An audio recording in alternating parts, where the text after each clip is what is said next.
आराध्य सतगुरु महाराज का प्रवचन महर्षि में ही उपदेशामृत से। शीर्षक सबसे पहले का कुछ मानते हो वा नहीं।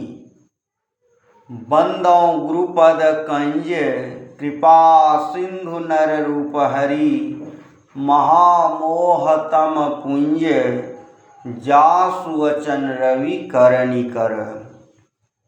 प्यारे प्रिय दर्शनों, मैं ईश्वर भक्ति के विषय पर कहता चला आ रहा हूँ।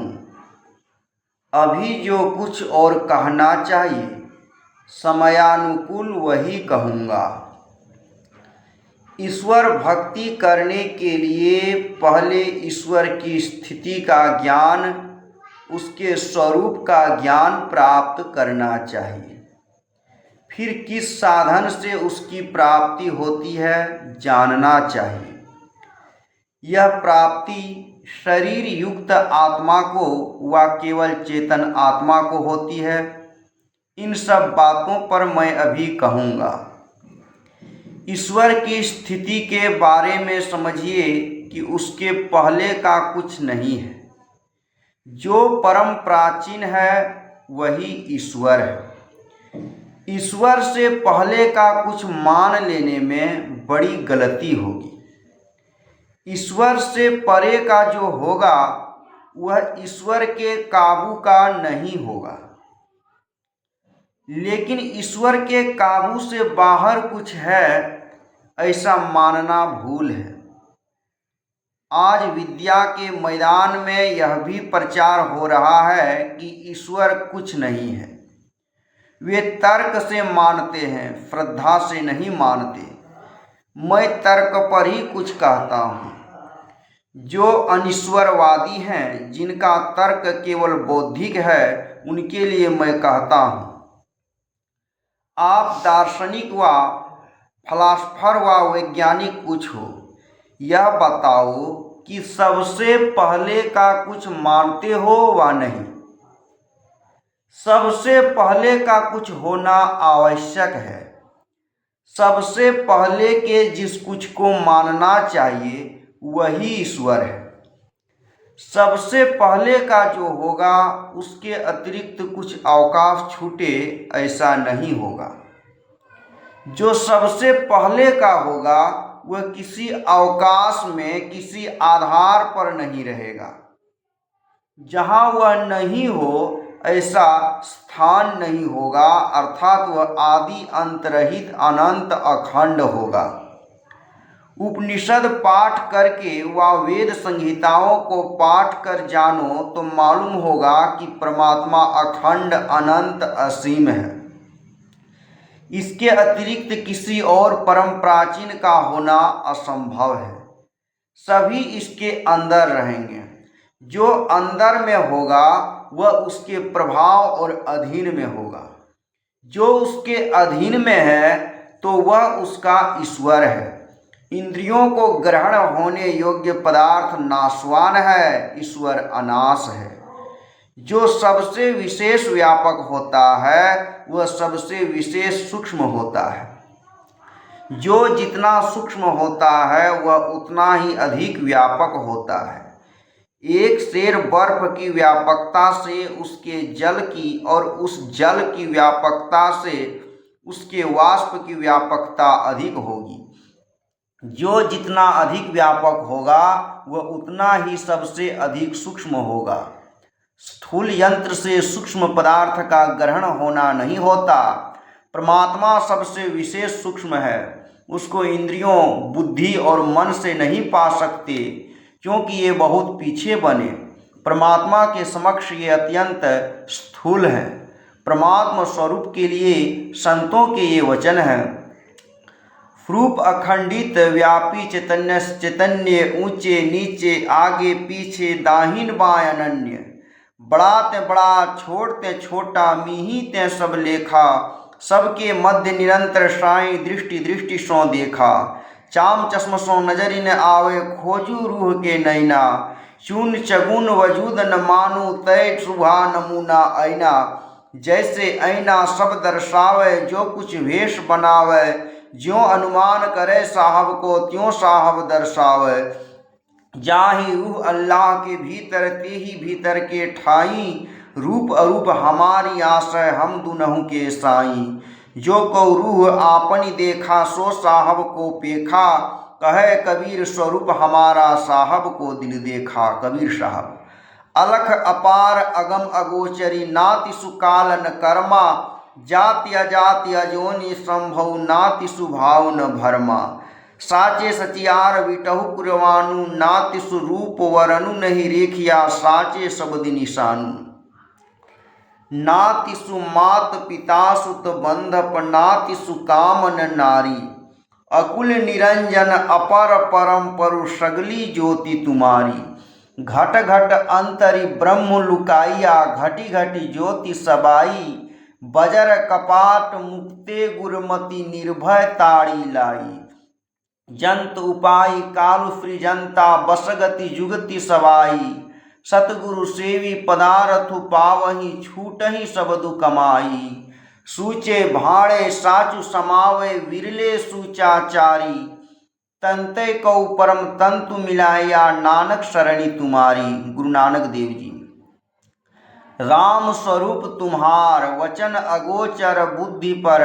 अविगत यकथ अपार, नेति नेति नित निगम कह। गोस्वामी तुलसीदास जी। इसी ईश्वर को उपनिषद में आत्मा कहकर वर्णन किया है। उपनिषद में ऐसा भी लिखा है कि वायुर्यथको भुवनम प्रविष्टो, रूपम रूपम प्रतिरूपो बभूव। एकस्तथा सर्वभूतांतरात्मा, रूपम रूपम प्रतिरूपो बहिश्च। कठोपनिषद। अर्थात जिस प्रकार इस लोक में प्रविष्ट हुआ वायु प्रत्येक रूप के अनुरूप हो रहा है, और उसी प्रकार संपूर्ण भूतों का एक ही अंतरात्मा प्रत्येक रूप के अनुरूप हो रहा है और उनसे बाहर भी है। उसको ग्रहण करने योग्य बाह्य इंद्रिय नहीं है। इंद्रियां उसकी बराबरी में स्थूल से स्थूल हैं। स्थूल इंद्रिय से सूक्ष्म तत्व का ग्रहण नहीं हो सकता। इस शरीर के अंदर और क्या है? मिट्टी, जल, अग्नि, वायु, आकाश, अहंकार, बुद्धि, प्रकृति, पंच ज्ञानेन्द्रियां, पंच कर्मेंद्रियां, मन, रूप, रस, गंध, स्पर्श, शब्द, इच्छा, द्वेष, सुख, दुख, संघात, चेतना और धृति यानी धैर्य। इस 31 तत्व के समुदाय को स्वीकार क्षेत्र कहते हैं। इनके अतिरिक्त क्षेत्र को जानने वाला चेतन आत्मा क्षेत्रज्ञ है। इसी के बल से मन बुद्धि में बल है। इसके बिना मन बुद्धि से कुछ हो ही नहीं सकता, और बाह्य इंद्रिय तो और क्या कर सकती है। चेतन आत्मा से ही परमात्मा स्वरूप जाना जाता है, पहचाना जाता है। इसको कभी मत भूलो। इसको जो नहीं जानता है, वह जिसको ईश्वर नहीं कहना चाहिए उसको ईश्वर कहकर मानता है। क्षेत्रज्ञ ही आत्म तत्व है। क्षेत्रज्ञ का कोई टुकड़ा नहीं। आँख को रूप देखने का ज्ञान है, कान का विषय नाक का विषय नहीं हो सकता। एक एक इंद्रिय का एक एक विषय है। चेतन आत्मा का विषय परमात्मा की प्राप्ति है। शरीर में रहकर चेतन आत्मा शरीर को जानती है, अपने आप को नहीं। तत्व रूप में चेतन आत्मा वैसी ही है जैसे परमात्मा का यह अभिन्न अंश है। ईश्वर अंश जीव अविनाशी, चेतन अमल सहज सुख राशि।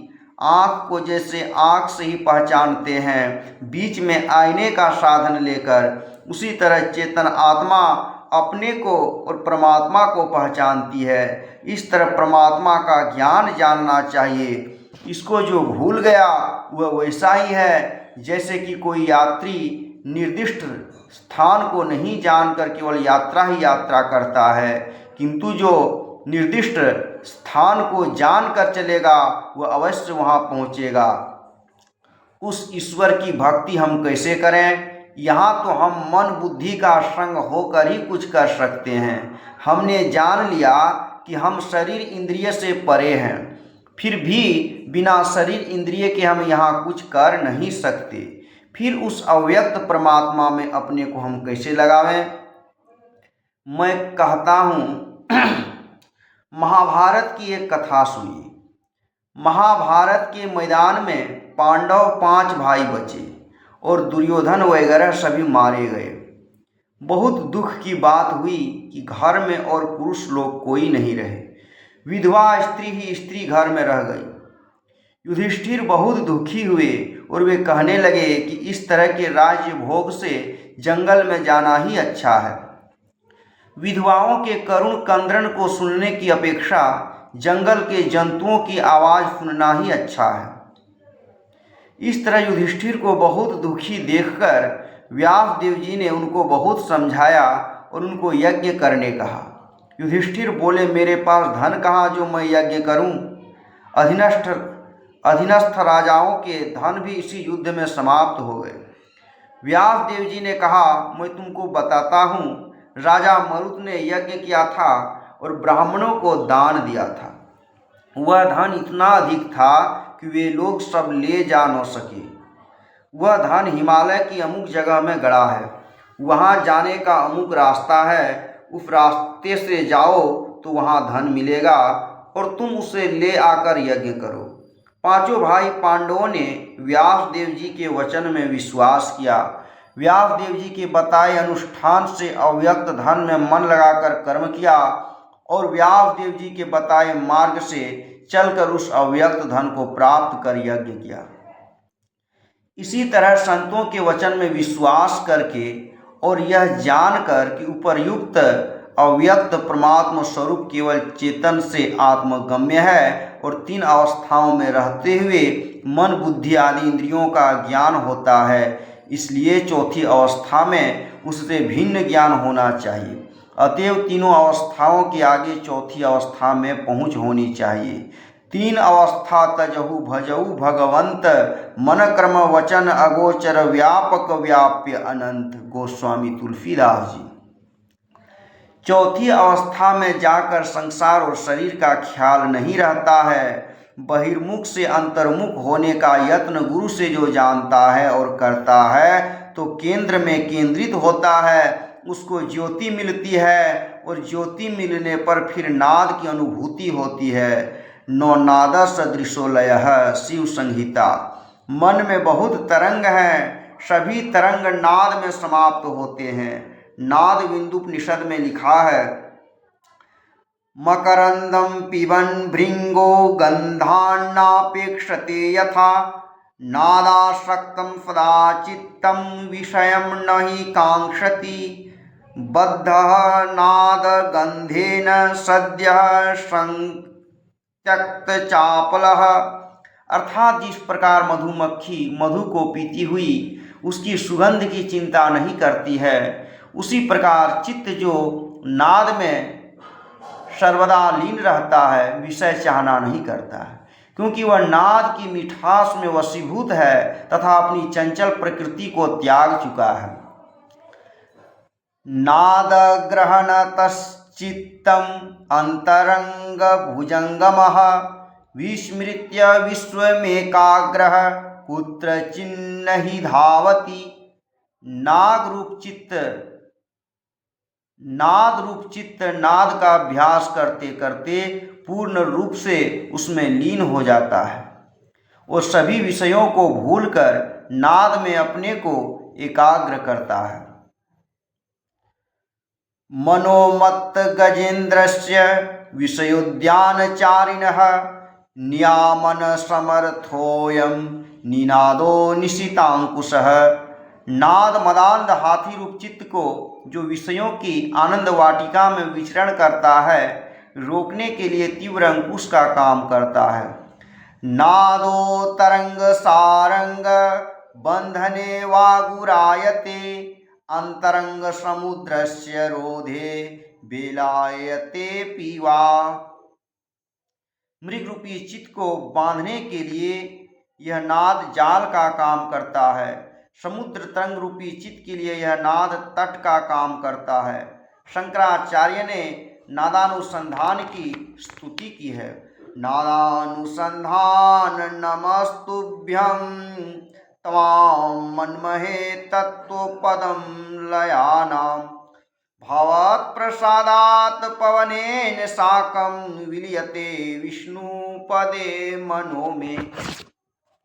हे नादानुसंधान, आपको नमस्कार है। आप परम पद में स्थित कराते हैं। आपके ही प्रसाद से मेरा प्राणवायु और मन ये दोनों विष्णु के परम पद में लय हो जाएंगे। यह नादानुसंधान है जिससे मन श्रम को प्राप्त करता है। भगवान श्री राम शबरी से कहते हैं, सकल प्रकार भगति दृढ़ तोरे। श्री राम ने शबरी को बहुत ऊंचा करके दिखाया। भक्ति के लिए मोटी मोटी जितनी बातें हैं उससे कितनी अधिक सूक्ष्म बातें हैं। भक्ति के लिए मोटी मोटी जितनी बातें हैं उससे कितनी अधिक सूक्ष्म बातें हैं। इसलिए गोस्वामी तुलसीदास जी ने कहा है, अपने को जल में मछली की तरह उल्टो, भाठा से सिरा चलो। शक्कर और बालू को अलग अलग करने का अर्थ जड़ चेतन को अलग अलग करके जानना है। यह संसार स्त्री और पुरुष का है। इन दोनों से संसार होता है। इन दोनों में से किसी को हटा दो, संसार नहीं रहेगा। ये दोनों अच्छी तरह अपने को नहीं रख सकें तो संसार में भ्रष्टाचार फैल जाएगा, और दोनों अच्छी तरह रहें तो संसार से भ्रष्टाचार चला जाएगा। स्त्रियां पातिव्रत धर्म का अंग अंग पालन करें और पुरुष भगवान श्री राम की तरह एक पत्नी व्रत वाला बने। आज देश में भ्रष्टाचार बहुत है। पहले पराधीनता के कारण दबे थे, आज भी ज्ञान का पूरा विकास नहीं हुआ है। देश के बड़े बड़े लोगों ने बहुत कष्टों को झेलकर स्वराज्य प्राप्त किया। स्वराज्य हुआ लेकिन सुराज नहीं हुआ। सुराज में चोरी डकैती व्यभिचार घूस आदि का लेना देना नहीं होता। आज देश में देखो कितना अत्याचार फैला हुआ है। इसको रोकने के लिए सरकार का कितना खर्च होता है। स्त्री पुरुष दोनों अपने को संयम में रखो तो सभी ठीक होंगे। यह कानून के डंडे से ठीक नहीं हो सकता। कानून का डंडा टूट जाएगा, ठीक नहीं हो सकता। जहाँ ईश्वर की भक्ति है वहाँ बौद्धिक बल मजबूत होता है। ईश्वर भजन कीजिए, सदाचार का पालन कीजिए, अपने अंदर चलो। चाहिए अच्छी अच्छी चीज़ों को लेना और गौण वस्तुओं को छोड़ते जाना। गुरु नानक ने कहा, भक्ता की चाल निराली, और कबीर साहब ने कहा, भक्ति सतगुर आनी। संत लोग केवल कह गए ऐसी बात नहीं, वे स्वयं कह गए और वे स्वयं कर गए और कह भी गए। थोड़ा भी करो तो बुनियाद होगा, इसलिए करो, अवश्य करो। श्री सद्गुरु महाराज की जय। यह प्रवचन दिनांक 1/10/1963 ईस्वी की रात को इलाहाबाद के सिविल लाइन स्थित राम मंदिर में हुआ था।